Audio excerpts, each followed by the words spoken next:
The inaugural Gauteng Investment Conference was successfully held at the Marriott Hotel in Melrose, bringing together a distinguished gathering of policymakers, investors, business leaders, and industry experts committed to advancing the province's economic trajectory. The conference, hosted by the Gauteng provincial government, secured investment pledges totaling 312.5 billion rand, exceeding the initial annual target of 300 billion rand.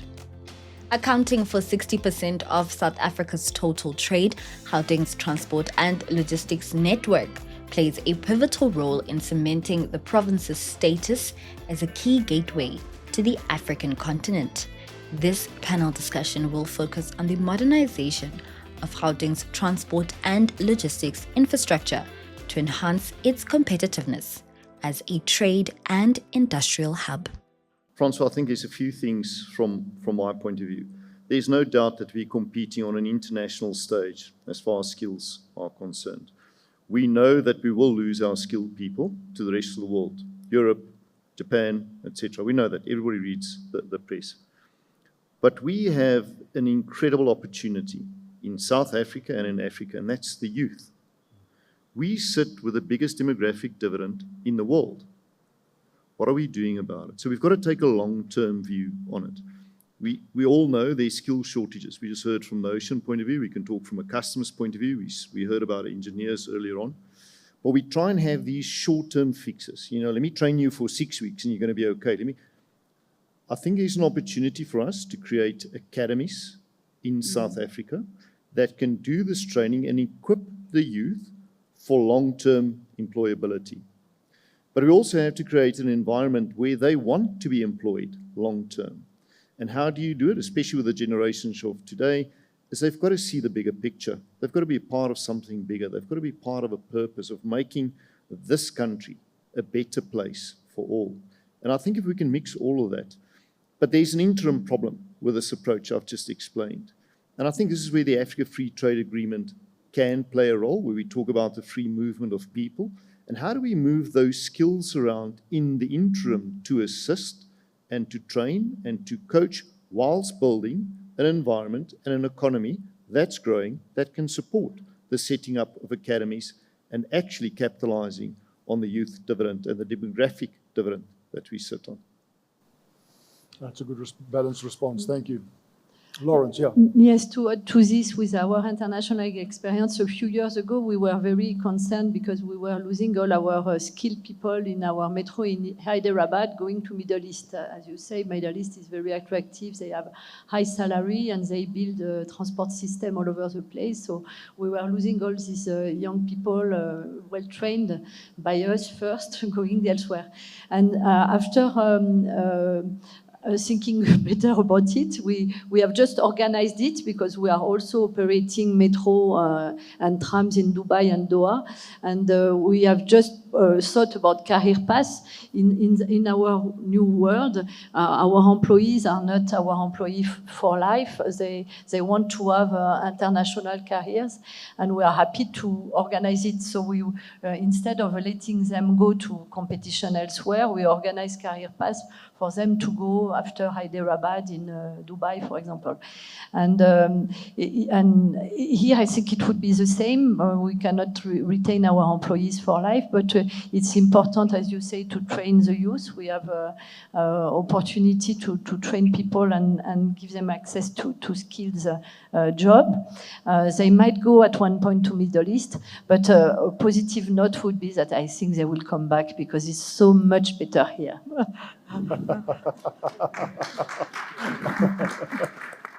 In bringing it to a close, to every panelist in the industry, in your day-to-day, what are your biggest frustrations on a daily basis in this industry? Tsepo, can we start with you? So for me, I'm passionate about customer service and customer service in the sense of customer ownership.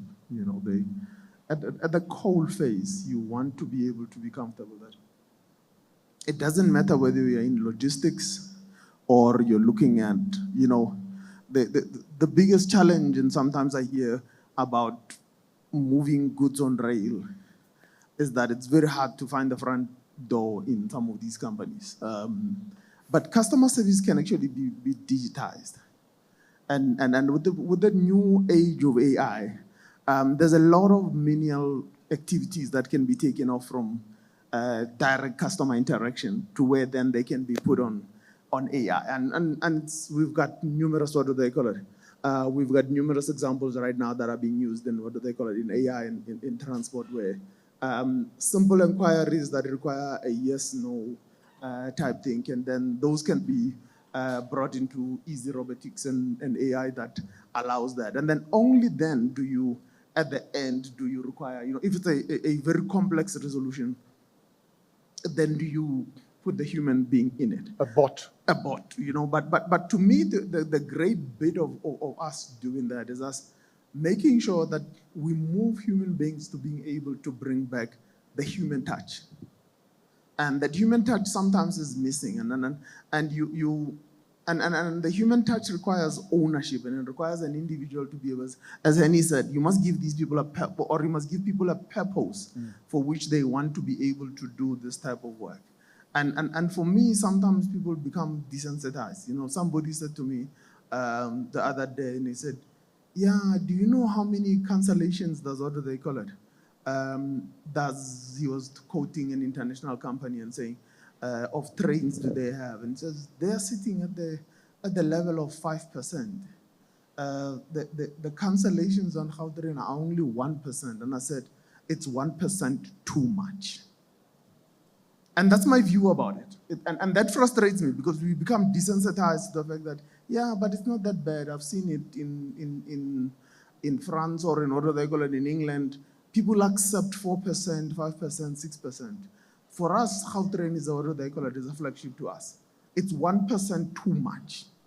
And to me, that's much more the important frustration, that people have become desensitized to the fact that you need to bring quality to your service. And therefore, because a lot of things don't work properly, it's like, it's okay, we accept it. And we become desensitized to the fact that you need to give proper customer service. Mpumi? But keep it Twitter style, hey? Yeah. Ooh. Panels. You they can say. take my 1 minute. Panels, they say. No, just maybe it's a continuum. And the continuum for us starts with the devastating impact of COVID. And what seems to be a rather prolonged period for us to bounce back fully to where we should be. Only 12 months ago, we've received the regulated permission to be able to start doing the investments. But by that time, it's almost like a little too late, and people are feeling like the infrastructure is crumbling. And that's really the biggest frustration, because we've got the money, we've got the plans, but the passengers are not feeling it yet. And just that transition is one that is quite frustrating for us, because it's not as if we don't have the solutions. The solutions are there. It's just the most precious commodity we seek is time. And time to be able to implement and get the state of our airports back to, even better than they were ever before. This slightly related issue relates to our interdependencies with other role players, which is the biggest frustration, which is not quite often understood. When there is a Russia and Ukraine war and the jet fuel price skyrockets, for us it hits us right in the pocket because it translates directly into our operations. So the geotechnical, geopolitical challenges that we face globally really impact on us a lot more than others believe. And therefore, the better coordination we should have in South Africa around de-risking quite a productive, brilliant sector such as the aviation sector. We just don't think we're getting that collaboration amongst other non-aviation role players in terms of their own role in aviation and the impacts they have. So it's quite sophisticated, quite complex, too many role players, but People don't understand The that. interdependency hurts The at some stage. interdependency are really serious, and we've probably not faced them as we have now, at least in the last 3 years, and nobody quite understands that. They look at the end product and they say, well, this is not working. And yet, the root cause and the origin of that problem lies outside of our environment. Such as, for instance, in South Africa, we don't have refinery capacity anymore. Okay. No, we don't. We're now shifted to imports on jet fuel. 80% imports on jet fuel. So that is, it drives our business, but nobody quite gets that interdependency we have with the oil industry in that sense. I wish we had more time to go down that rabbit hole, because that's a rather important one from an economic perspective. But I want us to cut the tweet short now, and Unita. Okay. I think for me, and you said what worries us, for me it's three things. I love the industry tremendously. And I think to stay in logistics, you have to develop a love for it. Otherwise, you won't stay. Then secondly, we don't know what is excellence. And that comes back to his point. If we really sit still and we define what is excellence, I think we will be a different country. And we must take some time to stop, thought, what is excellence in our supply chain? And then the third one, and that makes me sometimes very scared, we've got the opportunity now. We have it. We can see Trump, we can see AFCTFA, we have it. We need to drive the urgency to wake up. And I don't know how we're going to get that, but we need to make sure that we are more vocal and we install that urgency to get our logistics network to excellence. As Africa's leading creative and cultural hub, Gauteng boasts a vibrant ecosystem spanning tourism, film, music, and the broader creative economy. However, infrastructure deficits and regulatory challenges continue to constrain the sector's full potential. Talk to me about the role you play as Netflix in collaborating with the local content creators here. And also, I'm sure a lot of people, who have Netflix accounts have seen quite a lot of some of the South African content coming through, which is quite nice.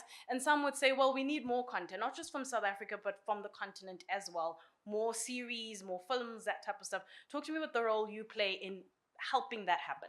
How we see it is being a part of the solution, because these problems exist, right? Problems of ownership, problems of opportunity. The Netflix model for us is very grounds up, working with local creators and telling the stories they want to tell to the world. So helping to give global access to international markets for artists and creators that would otherwise have stayed local. I'll give you an example. Silverton Siege. Did anybody see that show on Netflix? Blood and Water. Unseen, spicy. And I think Fatal Seduction. Those 4 shows combined were in the top 10 in 184 out of the 190 markets that Netflix services. These are completely South African stories told by South African creators with South African talent, made by South African workforces, and exported to the world. So we believe that being a part of the solution rather than contributing to the problem really has an impact. You see the great shows on screen, right? The other thing you don't see is the people behind the shows. And for us, this is where the value of our impact is really making a difference.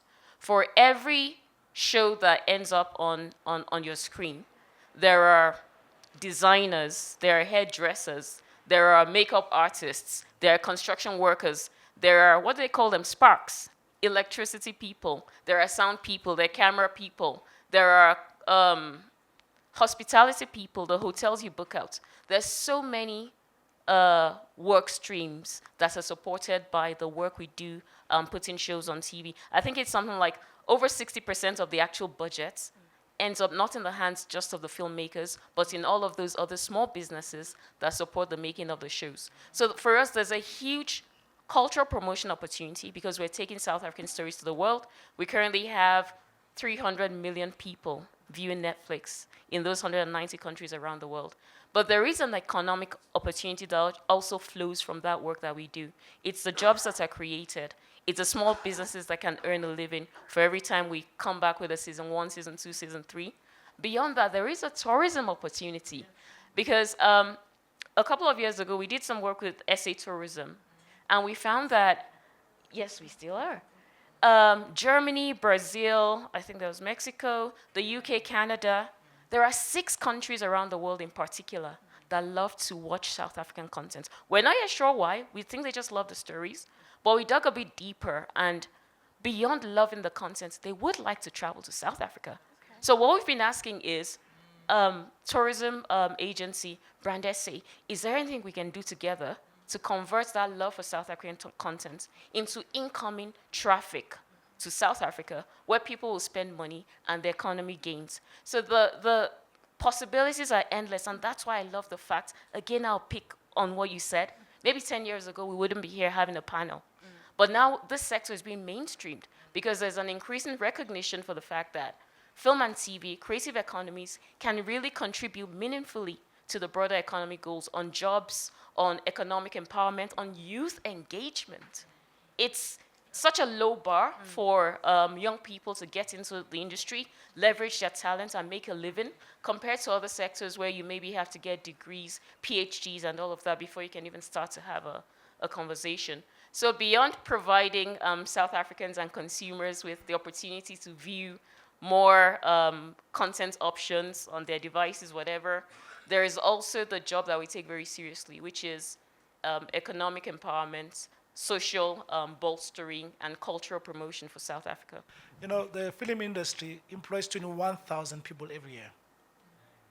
21,000 people every year. I mean, we at Joburg Film Festival, we're not a big festival, but just in 2 weeks, in the build-up to the festival and during the festival, totally we've employed 1,500 people, you know. So, and also, as we say, you don't need a PhD. We train someone to be a cameraman or to be in set in 6 months, and those people, they work right through the year. You know, the other day we were in a panel with South African tourism, and we spoke about a film that's been shot currently. Viola Davis, 4 years ago, they shot Woman King in South Africa, and a lot of people, it was shot in South Africa, most of it was northern in Limpopo and in Gauteng, and then they came back and they did a movie called G20 in South Africa, and they're back again with Idris Elba, Tusombedu, started a film that is being shot in Umhlaba Uyalingana, you know, in South Africa. No, nobody knows, probably in this room, none of us know where is this place, Umhlaba Uyalingana. But immediately when we said that, and everybody said, where is that? So people once have an interest to go and visit this place. You look at the Games of Thrones as an example. I mean, out of that all those seasons, there's been tours that are specifically curated because of that series. So if we also make sure that we start profiling these cities, these towns that these big productions they've been shot, you know, we'll also be able to get more tourists. And I always say that, and I'm not here to bash other provinces. The Western Cape, for the longest time, they've positioned themselves as a film destination. But the reality of the matter is that more production are shot in Gauteng and Joburg than anywhere else in the country. You know, and if Western Cape also claims part of most of the films and the scenery that's beautiful, it's actually in the Northern Cape. The Karoo is not Western Cape, it's Northern Cape. Tell me, so let me build on what both Shola and Tim said here, because we are obviously building up to G20. We've had a lot of activities happening around. And just about a month ago, if my sort of maths is correct, we just came from Meetings Africa, convening of participants in the MICE industry wanting to sort of have an active role. But the one thing I think you guys, the team at Meetings Africa sort of do quite nicely is that you help some of the SMEs who would not ordinarily have the ability to be in the room at the Sandton Convention Center, interacting, telling us about their business, about sort of the tourism aspects of things. How do we have more of these collaborations, not just from what we're seeing in MICE, but from the tourism side, and obviously the film industry when it comes to the film festivals and Netflix and others, in order to say, okay, we've seen a scene in a series or a documentary, And it looks like a very beautiful location. How do you promote that and work together with Tim, with Shola? Thanks. I thought Tim would say Gauteng is the very best, partner for him, but he'll say that later. Yes. Oh. So let me just give you a practical example of this kind of a event happening. So yesterday in the evening we opened a market. So we call it the makers market. So we've got one of the agencies of government, which is Cornhill. They incubate creatives. So whether it's fashion, whether it's any other product. So alongside the sidelines of an investment conference, outside you've got a market. So people are actually curating their products. So for delegates and for public. That's a perfect example of not just looking at this is MICE, this is leisure. So for MICE, we always say when people come into our destination for a conference, we normally say, Noni will say, come on a Thursday, Friday, so that you're able to stay just another day, so that you are able to actually consume leisure activities. So it's very important to actually integrate. For us to stage a conference like this, you need audiovisual. So it's an SME there, out there, who can actually contribute to the success of a conference. But the hospitality, most of the staff in the hospitality, they're not full-time, but because there's a conference, they had to be called up to work. So it talks to the job creation. But over and above that, just to support what Shona was saying, it's around locations. We have to be deliberate about locations. So if you ask anybody, where is that piece of steel that looks like a triangle? Everybody would say, it is Eiffel Tower and it is in Paris. And nobody has been there, but we see in films, we see in documentaries. So that's the power of us being very deliberate in choosing these locations, particularly the less visited locations, which your traditional channel or traditional tour operators and DMCs that are selling tourism would not ordinarily package. And I like the story that you're sharing about Umhlabuya Lingana, because nobody has heard about it, but now all of a sudden we are now interested in a place somewhere in KZN, Eastern Cape. We're now going to look at what is there. What are the people? What's the culture there? What's the story about that place? And that's the power of film. And that's why I said there is a very symbiotic relationship between tourism and what the creative industries, particularly film, can do. A lot of things that we know about the world is around, it's through storytelling and through film. So, but I think we need to be quite deliberate about our SMEs. I'm coming back to your question around what else can we do. Do not leave them on the side and say, no, there's an SME program. They have got to be integrated. And that's how we're going to build them so that they can exit being SMEs and then others can come in. We're not, there's a lot of opportunity within the tourism industry. And earlier on, someone said it is, the film industry has a low barrier to entry. Equally, tourism and hospitality. You don't need a PhD to be in hospitality. You don't need a PhD to do housekeeping. You don't need a PhD to curate a culinary experience for someone who's coming from somewhere who wants to experience the culture of a destination through food. So I think there are a lot of opportunities for our entrepreneurs. We do know that as a province, unemployment rate is a key issue for us, and I think this is the industry that is going to take us out of that rut. Thanks. Okay. Zex, let me come to you here. In presenting our creative culture to the world, especially music, what is deemed exportable and a true representation of South Africa? I mean, you mentioned Amapiano, where we are hearing the songs in different sort of TikTok videos and we're seeing it everywhere, but what is deemed exportable, if there is such a thing? Yeah, I think now the creative in our special at same like musicians. So you obviously you will have different type of musicians. You'll have those who've been in the music very very long time, whom now they are starting to understand and to realize that there has to be a relationship that has to happen between the tourism industry, the film industry. So you have those ones, and you have other musicians who are still trying to make it out there, still trying to export their music out there, and then you have those who are actually just entering the space. But maybe I would like to speak to maybe like the top tier of musician. The top tier musician, I think we're at the point where now we understand that there's something called tourism events or destination events, where we understand. I mean, especially I'll speak to dance music. dance music. So in dance music, there's really a cultural tourism system that is there, which I don't know how it happened, but it's there. I've seen so many people that I've seen them in Ibiza. So you'll see someone in Ibiza. Everybody's in Ibiza. They will go, the next destination is ADE, Amsterdam Dance Event. From there, then everybody, they don't know where to go. That's why last year we did, year before last, we did Abantu in Cape Town. When we say people should then come to Cape Town. Because in January, then anybody's in Mexico, you know, for Tulum. Then after Tulum, then people go to Miami. Then from Miami, then everybody then goes to Ibiza again. You know, so you have those particular dance culture that is happening. Then you'll have Las Vegas, and then you will have maybe there's Afro Nation in Portugal. But I think there's an opportunity that I see in terms of like dance music as a destination, to say that people travel to go to Coachella. They will actually think like, hey, I'm going to Coachella. Then to them, they're not going to America. They are going to Coachella. And it's Plazin. And some people also, you will go to Burning Man, you know, which is something like we are going to Burning Man. To them, they no longer think that I'm going to Reno in the States, like they are going to Burning Man.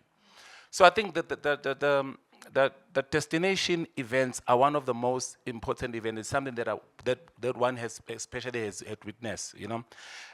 I think it also speaks to the fact that I think we've touched on it, that SMMEs, they don't have to be involved right at the tail end. They need to be integrated in conversation while this particular conversation happen. And I think it's the very same thing that perhaps from the music industry, especially from the top tier artists, that I think people who are sitting in they need to understand about artists. You know, I mean, involved in a SAT ad, right? I did that ad 2 weeks ago.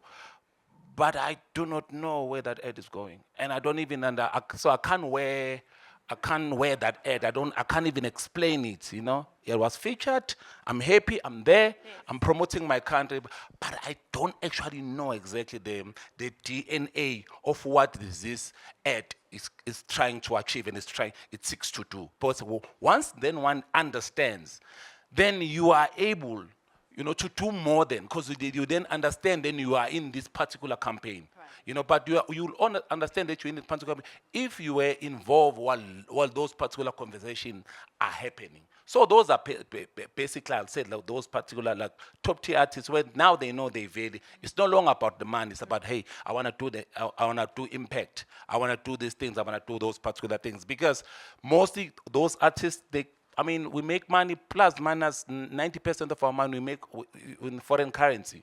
So really, it is about collaborating and say what then can we do together when we want to speak tourism.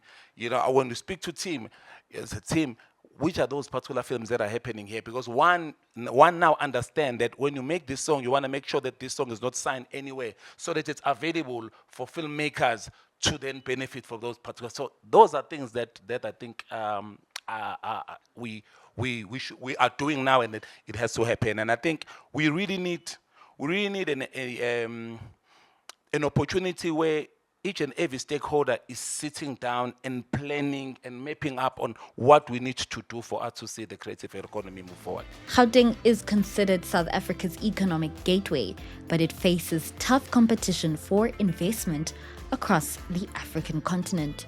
This panel will delve into strategies to enhance the province's role as Africa's premier gateway, focusing on the power of financial services, innovation and technology, trade facilitation, and robust infrastructure.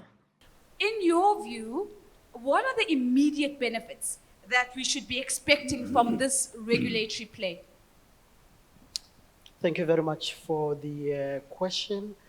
Look, maybe let me frame this question in this way. Firstly, the new PPP regulations must be seen within a broader context where government has made a decision that it wants to mobilize a lot more private capital or private sector participation into the public infrastructure space. And this is important to foster the economic growth that the MEC was talking about. Yes. It's important from the provision of public services, but it's also important from a job creation perspective, given that construction sector has one of the multipliers in terms of creating employment. Now, this is especially important at a time when the economy has been stagnant for years, at a time when the fiscal resources are constrained, but also at a time when state capacity is weak. PPPs being a tried and tested mechanism through which private capital and technical expertise can be mobilized, we thought that it was about time to provide the much needed finances, well, the regulatory framework to provide the much needed finances, capacity, and capability to fast track infrastructure provision, but to also improve the spending effectiveness. Now, on your question around the differentiated approach, one of the things that we had to take into account is that smaller projects, by their very nature, have lesser risks compared to mega projects. Yes. And what we need at the moment is to boost confidence and investment in PPPs. How do you do that? By having more and more projects just going out to Sure. the market. And this is what the differentiated approach is going to do for the market. Secondly, it allows or empowers our sponsors. This is talking about national departments or provincial departments. It's talking about municipalities and public entities to be active partners in the development and management of the PPP pipeline. And the last thing is that within a context or system where we have reduced complexity associated with PPPs, we think that the deal flow is just going to improve. There is a deeper, more complex issue that we need to engage with here. So as we stand now, the opportunity to improve that pipeline of bankability with the regulations that we're seeing, how do we do a much better job of that? This is an important conversation, this project preparation conversation. Yeah. And the policy direction is absolutely correct. But I need to locate project preparation in the greater scheme of infrastructure development. So the work that we do at the Development Bank of Southern Africa is we facilitate infrastructure development and capacity building. So we do this throughout the continent. We cover the full infrastructure development value chain. And this is very unique. Most DFIs, they focus on the financing part.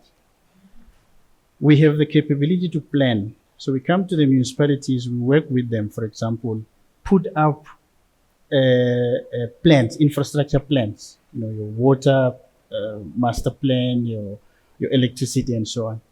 But we prepare projects, and you are 100%. This is absolutely the key to infrastructure development.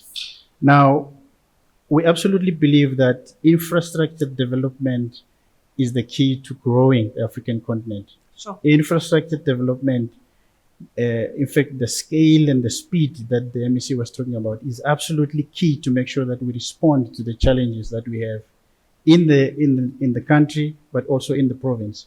And sometimes we talk about these socio-economic challenges in passing. There's high unemployment and we move on.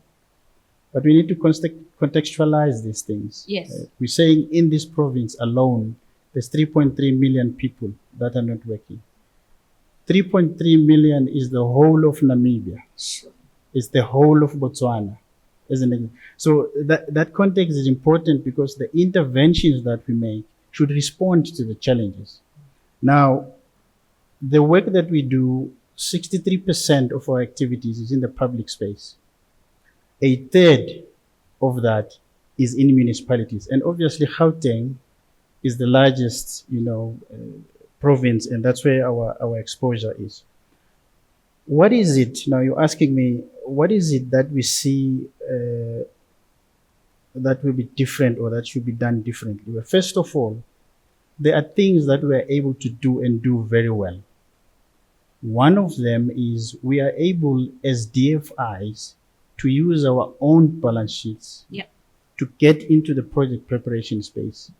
We are able as DFIs to leverage third-party monies So I'm talking here domestic and overseas, such as these green global green funds, to bring that money in to facilitate project preparation. But we are also, as DFIs, and as I said, the DPSA has got this capability to prepare projects and prepare them very well. We have set up a super project management office to just focus on this project preparation issue, because as you correctly say, everywhere we go, everywhere we speak, it's about, but where are the projects that are bankable, right? So those two things we can do and do very well. What stands out for you as the component, the core component parts that must be in place, conditions that must be met in order for a PPP project to really fully unlock infrastructure that accelerates not only the economic returns, but has an impact on the social balance sheet as well? Thank you for the question and for trusting me to answer that challenging one. I was going to say, I really did my best to carefully listen to MEC's speech, because I think you have quite a few of the good answers in there. It's really worth, I hope someone puts it on the internet somewhere, because it really is a good guideline. I mean, you were talking about having a good legislation, robustness, but especially what I heard was partnerships. Yeah. This PPPs is about partnerships. If you don't have a strong partnership, it will never work. You will never be able to get your project bankable. And when I'm saying partnership, it's not only the partnership with the government. Yes, you need to have during the process a very good and strong dialogue with the government. Otherwise, your PPP will here or there block on something which will make it not bankable. Partnerships, and I mean, I think most of the people in the room know, Keolis submitted an offer for the Gauteng renewal of the PPP, together with our partners SPG and Intertol BCC. Without our partners, we would not have been able to submit. We would not have come to an end in this project. Because at a certain point, you had to sit around the table and say, well, okay, that's a risk I really cannot get through my board. That's a risk that I really cannot take, because it's not in my capacity. I'm an operator, I'm a maintainer. You ask me to maintain a train, I can take it to the last speeds of the train, I will be able to manage that. Don't ask me to take the responsibility over a bridge. It's not my role. I've never built in my life, nor my 70,000 colleagues have never built a bridge. If you ask me to take the responsibility over the bridge over 20 years, I cannot do. And that's where you need partners. You need to be very constructive and be able to build a relation where you trust each other and it's give and take. What is the Gauteng government doing, in particular, to really make make the province the ideal partner when we're thinking and scouring for PPP opportunities? You know, this is a conversation that comes at a very opportune time. One of the things that the MEC spoke about this morning was that last night, the budget was passed. And the main reason that the budget was passed is why there were challenges with passing the budget is the fact that the economic situation in the country is not doing very well. So as a Treasury official, you really, are scouting or looking for other opportunities, because as the economy is not doing well, it means the issue of poverty, which is the triple challenge that we have as a province, as a country as a whole. Issue of unemployment, issues of poverty, and the gap in terms of the affordability for the people. So the economy is not doing well. But it means that the social package needs to grow bigger to cover those issues that I've highlighted. So when we started with our own Triple P, the first one in the country, it was the Gauteng. Yeah. At that point in time, we were doing very well. 2006, sure. Yeah, when the rand to the dollar was 1 digit. So. But I think it was important that at that point in time, we didn't feel comfortable that, the economy is doing well. We can afford to use our own resources to actually deliver the services that we need to deliver. Because we're sitting here today, we're saying we understand this space. Yeah. Next year, 31st March 2026, we would have successfully completed our own triple P. And this triple P was delivered, under conditions 2020. It was the time we had COVID. So no one was using the train. But we still needed to honor our obligations. So during that time, we realized the importance of things like your patronage guarantee, which is covering the ridership that was mentioned. And going forward, we're even saying, when we enter into another triple P, what kind of guarantees are we going to look at? It might not have been the best way to structure it, but what is important is that we were able to honor our obligations and we were prepared for it. So it starts with us as a treasurer. When we do our budgets, we never take for granted that as much as we need to provide your health services, your education, but we need to protect the triple Ps because that is our credit rating.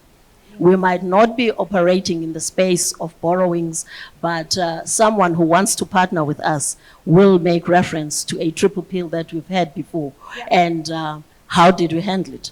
The African Continental Free Trade Area, also known as the AFCFTA, seeks to unlock new intra-African trade opportunities. This panel discussion will explore Gauteng's position to reclaim its status as the continent's manufacturing hub.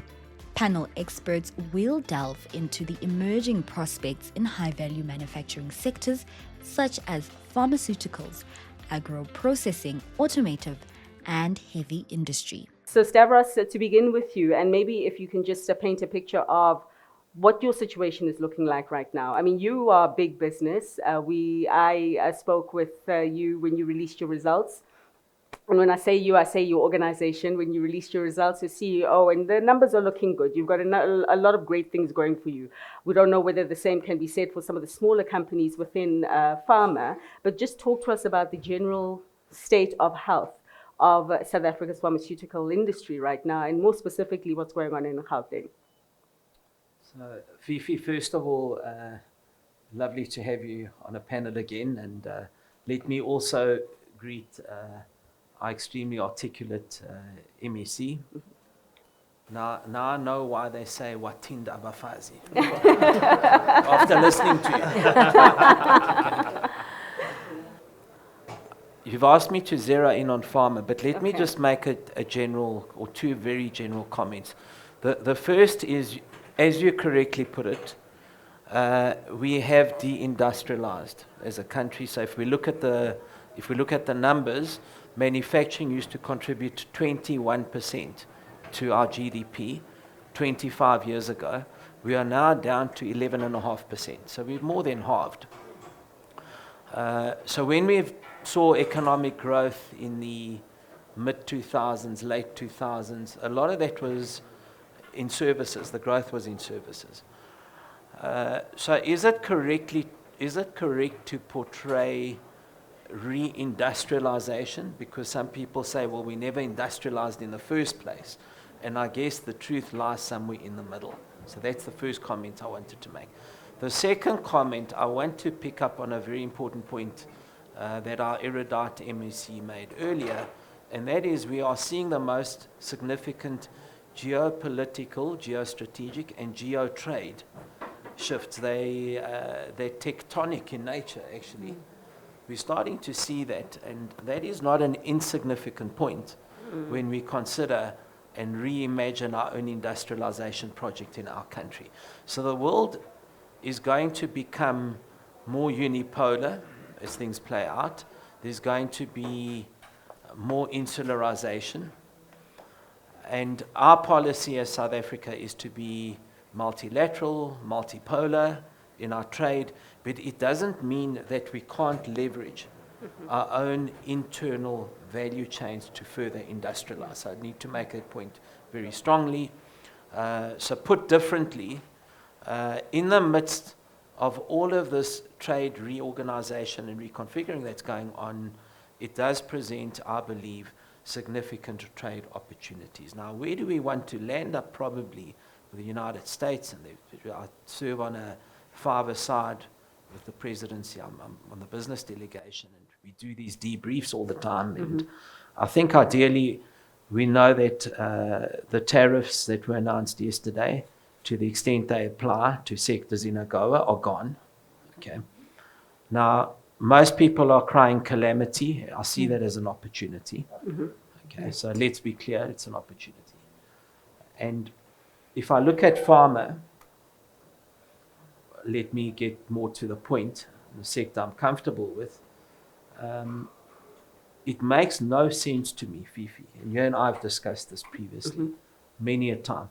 It makes no sense that South Africa has the most disproportionate disease burden of just about any country in the world. We have the worst of infectious diseases, the worst of non-communicable diseases. There's a rising tide of diabetes, etc., etc. But yet we import more than 80% of our medicines. And if I backwardly apply the linkages, it's probably more than that. Now, I remember during COVID, President Ramaphosa's envoy said to me, Strive Masiyiwa, many people will know in this room, and he's an ICT guy, but our president appointed him as the COVID envoy. And he said to me, Stavros, how have you allowed in your lifetime for Africa to outsource a market of 1.4 billion to Asia, large? And he's quite right. And it took someone outside of my sector to make a bold statement like that. And that's what we need to build on. So let me just draw to conclusion quickly. What do we need to do in the sector? I'm going to, because there's so much talk about the disruption of HIV and TB programs on the ground, I'm exceedingly worried about that. Because if we don't manage it as a continent and we don't take ownership ourselves and accountability, there's a real risk here, ladies and gentlemen, that we will reverse 2 decades of progress in HIV and go back to where we were in the early 2000s. And many of you in this room lived those harrowing moments. We just simply cannot afford to ever go back there. Tandiwe, if we just come to you, I mean, I was talking to Neil Healy a little earlier, the president of Ford. Obviously, he's in the Tswani SEZ, but we were just talking about SEZs just specifically, you know, how things are going. Of course, Tswane makes the headlines always when you talk about the SEZs because of the positive and the success story of the automotive business. But just reflect on us. How are things looking at OR Tambo right now? Things are going well for the OR Tambo SEZ. So for those of you who may not know what we're all about, so OR Tambo SEZ is a special economic zone, which is located in the OR Tambo International Airport. The SEZ constitutes of 3 pieces of land. We call them precincts. Precinct 1 is where we have the jewelry manufacturing park and a big agro-processing plant. It's fully operational. We don't talk a lot about it. We don't talk enough about it. But I guess also, you know, it's borderline just trying to be sensitive to what the business that is conducted there is all about. It's about diamonds, it's about platinum refinery, etc. So our tenants and our investors are very sensitive to media, etc. But it is operational. Now, Precinct 2 is currently being developed. We are currently laying bulk services on Precinct 2. It's at the corner of Atlas and Bonero Roads in Kempton Park.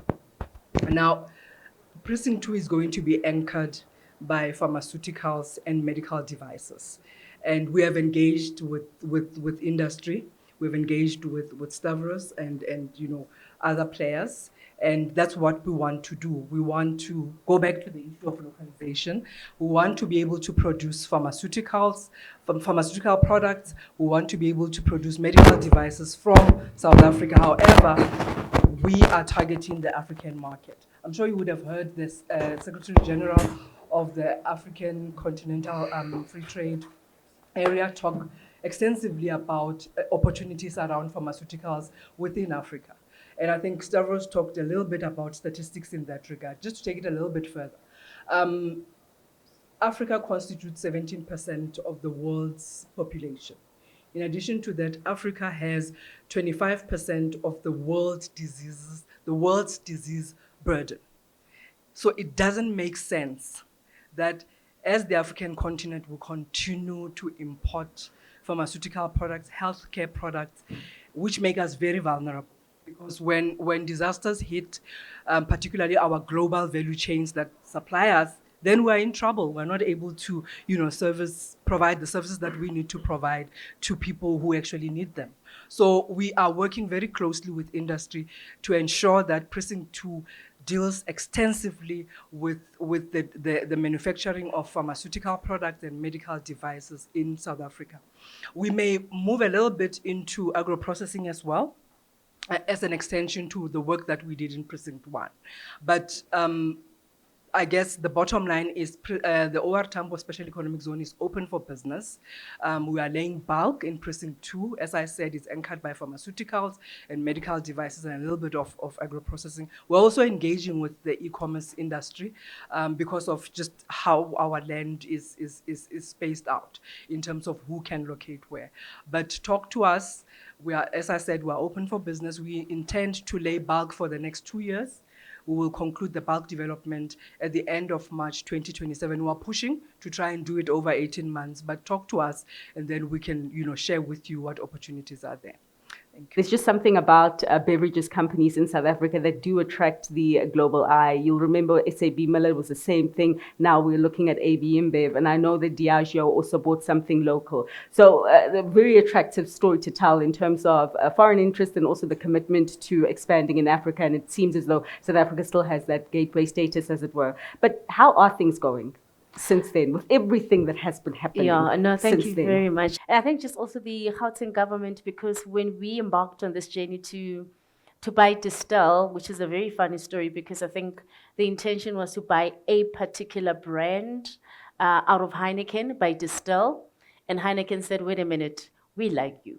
You guys look very lovely. We want to buy you. Sure. So the intent was never for Heineken to buy Distill. Distill wanted one of our beer brands, which is Windhoek. And when the Heineken family said, who are these guys? They realized they have wine, they have spirits, and they said, fantastic, we are coming in. So it's been a marriage that was concluded about 2 years ago.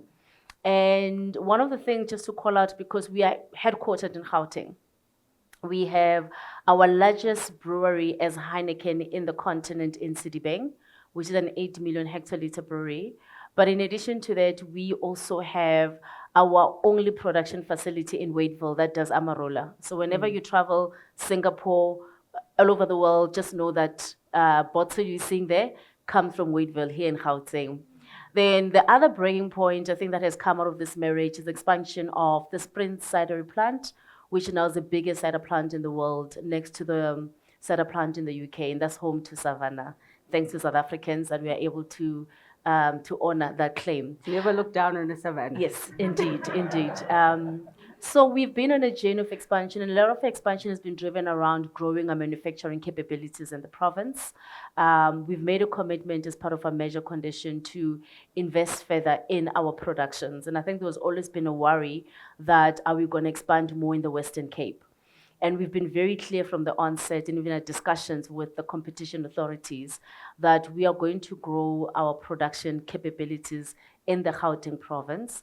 We will extend a little bit in KZN, but Gauteng remains our base. Gauteng remains the gateway to our markets outside of South Africa. We are exporting to 13 markets outside of South Africa. So essentially, the growth of this province is very much intertwined with our growth ambition. And what that also means for us as Heineken is looking for opportunities as we expand and grow to also ensure that we unlock further opportunities. So recently, we've signed an agreement with Soufflé there in the room to then build a maltery right next to a brewery. So this will be the third malt facility in South Africa, but the other two belong to our competitors. So for us as Heineken, we are now localizing production of malt. All our malt comes from Europe. We're talking about 40 trucks a day coming from KZN, from the Port of Durban, to deliver malt in a brewery. And so by localizing the mold and leveraging on the Africa Free Trade Agreement, leveraging on some of the green incentives, we are now able to, in the future, create 56 permanent jobs, but also building capability within Gauteng around malt processing. And then linked to that is also exploring opportunities to grow malt outside of your traditional malt growing regions in South Africa, which is Northwest and the Western Cape. I think what was apt in your definition when you were listing the counter definitions to revitalizing, all of those fit the steel sector. I mean, just to give you a sense. And an important point to make is that the federation or the sector that we look after is steel and engineering. So the steel sector is the upstream, the one that I will now talk a bit about. But then the job creation and the value that is created by the sector is actually in the downstream. That's the heavy engineering. That's where you have the most activity happening, where you further beneficiate steel into higher value added products. That's point one. If you look at that sector, steel and engineering, the sector measured on production has been contracting at a rate of 1.4% on a compound basis over the last 15 years. Now, to give that number context, at that rate, you are halving employment and production every 15 years. And that's essentially what we've seen. So in this sector, we've seen a loss of about 250,000 jobs coming from 500. So you're at about just over 250,000 now. That's what that 1.4% compound means. That's one. Secondly, 70% of the sector sits actually up here in Gauteng. So you can then tie those numbers and the production losses that I've highlighted as being a loss in Gauteng, right? That's another point. And maybe some framing points I just want to make, and it's two brief points, Fifi. The first one is we recently had a discussion with the Northern Cape, who are looking at a master plan, Northern Cape master plan. The idea being that you can create an industrial base like we see in Gauteng based on the mineral deposit that you have in Northern Cape. There's extensive mineral deposits there. But very quickly you see that to develop new industrial, especially to this level of capability, is not easy. And I think the conclusion they're coming to is that it's near impossible to do so if you just look at a particular region.